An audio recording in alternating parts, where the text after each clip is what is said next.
të Mallakastrës. Kemi shkuar në datën 3 ose 4 se mbajmë mirë të saktë datën, kemi shkuar në zonën e Mallakazës për ndihmë me 2 automjete dhe me 8 forca. Zjarri kishte për masa shumë të mëdha. Në zonën e Mallakazës në fshat atje kemi shpëtuar banesat dhe zjarri hyri në pyll dhe ishte pamundur ndërhyrja se ishte terren shumë i vështirë. Zjarri mori për masa, si thash më lart, që në momentin që fut në pyll ishte pa përballuar nga forcat zjarri fikse për shkak të terrenit dhe për shkak të erës. Mbas në datën 4 në mbrëmje zjarri ka hyrë në zonën e Lofkendit.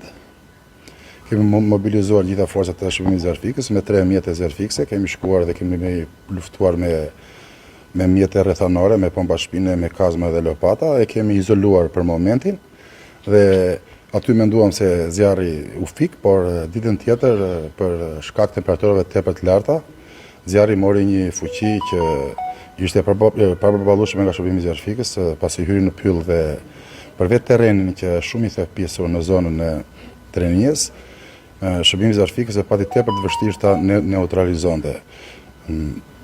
Menjëherë që njoftuar bashkia janë angazhuar gjitha forcat e bashkisë Patos. U mblodh komisioni i emergjenca civile dhe u ndan detyrat përkatëse. Kemi shkuar, kemi mbajtur në kontroll më saktë zjarrin që mos hynte në fshat.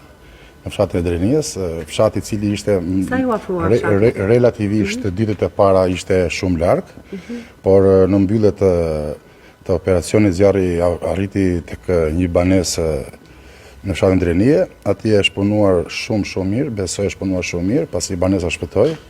Njëkohësisht unë si shefi i repartit kam kërkuar ndihmë nëpërmjet prefekturës dhe nëpërmjet bashkisë. Më kanë ardhur ndihmë bashkia Berat, të cilët duhet falenderoj drejtorin Artan Merko, në atë ka dërguar në mënyrë urgjente shërbimi i zjarri fikës, bashkia Mallakastër, ka ardhur bashkia Divjak, bashkia Lushje dhe bashkia Fier.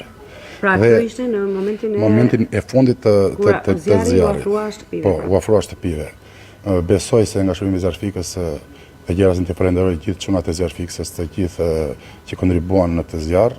Ju them faleminderit pasi kemi bërë një punë të mirë, kemi bërë një punë kolosale në kuptimin që shpëtuam banesa, shpëtuam stanet, shpëtuam bagti dhe pronën e fshatarit. Nuk duhet të them që në zonën tonë nuk u dëmtua asnjë rrënjulli. Zjarri ishte kryesisht në halor, nuk ishte në kuror, shumë pak ishte në kuror. Kur flasim për halor dhe kuror, çfarë do të thotë? Kemi të bëjmë me dhimbësi të ndryshme? Në halor do të thotë që zjarri është poshtë, domethënë është në taban, kurse në kuror kur merr kurore pishës që digjen pishat. Dhe ky pyll është me pisha të buta, pra pylli i Drenijes. Pylli i Drenijes, po të them, është mushkëria e qarkut Fierit, është një pyll shumë i bukur, por për fatin e keq pati dëmtime. Unë nuk mund ta përcaktoj se sa hektaru do gjen, sepse tash ka filluar që në Mallakastër, por bashkia ka rriti komision dhe shumë shpejt do bëhet vlerësimi i gjitha dëmeve. Por dua të theksoj që nuk pati dëme në njerëz, në banesa dhe në gjatë gjallë.